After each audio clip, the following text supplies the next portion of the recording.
Economies around the world are bracing for a potential trade war triggered by recent tariff announcements by U.S. President Donald Trump. This week, we take a look at this matter with our trade correspondent, Lee Soo-jin. To start us off, Soo-jin, can you tell us what has happened for the past couple of days? Sure. So it has been a tumultuous couple of days in the past on the economic front as Trump's tariff threats sparked concerns of a global trade war. On Saturday local time, Trump announced 25% tariffs on goods from Canada and Mexico, while China was hit with a 10% tariff on various existing duty rates. Let's take a listen to what Trump said. And I don't want to use countries, I don't want to use names, but tariffs are very powerful, both economically and in getting everything else you want. And while they were to go into effect on Tuesday, Trump on Monday decided to pause the implementation of the tariffs for Canada and Mexico for at least 30 days. This comes as Canada agreed to implement a $1.3 billion border plan, which includes reinforcing the border with nearly 10,000 frontline personnel, as well as strengthening resources to respond to fentanyl and money laundering.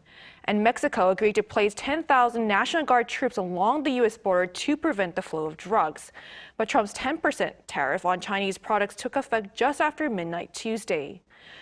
Within minutes, China's finance minister announced retaliatory tariffs of 15% on U.S. coal and LNG, as well as 10% on crude oil, farm equipment, and certain automobiles to take effect on February 10th. And according to this expert, China's choice of which items to impose tariffs on was deliberate. The phenomenon here is the agriculture pickup trucks will make magnificent impacts on the agriculture area that are very strong supporters for Donald Trump. And another, the target items, coals and LNG, the oil refining the companies are also very strong supporters for Donald Trump. What did Trump's tariffs mean for South Korea?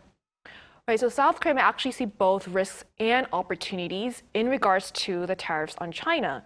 To start out with the positive, the tariffs imposed on China mean that Korean exporters may gain a competitive edge in supplying products that China previously dominated.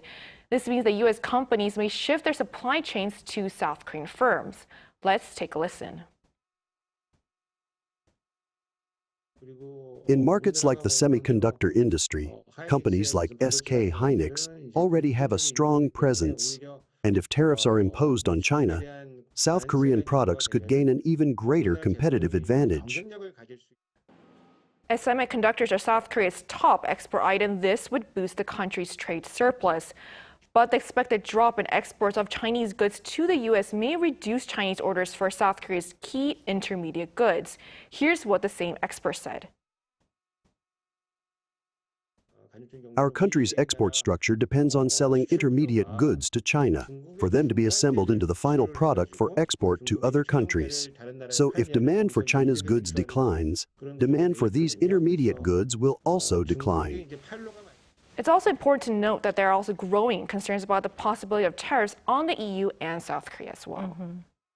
And what should be done to respond to these ongoing tariff concerns? Well, for one, staying proactive will be key in this turbulent trade environment. And the South Korean government is already doing so through measures announced just yesterday that include establishing a strategic advanced industry fund worth over 34 trillion Korean won, or around 23 billion US dollars. Let's take a listen.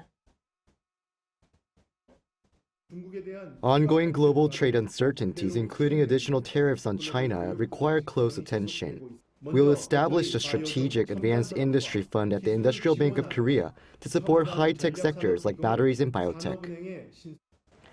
As for the private sector, SK Group Chairman Choi Tae-won will lead a delegation to Washington, D.C. on the 19th to discuss response strategies, with a meeting with Trump reportedly under discussion.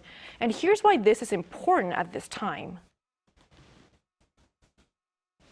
While Trump has not targeted Korea directly, he is threatening tariffs on virtually everybody.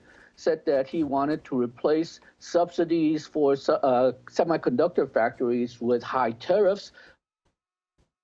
And moving forward, the expert I spoke to suggested Korean companies use local politicians in Republican-leaning U.S. areas where many of their factories are actually located to emphasize that tariffs could harm jobs and investment in the U.S. All right, Soo-jin, thank you for the report today. Thank you for having me.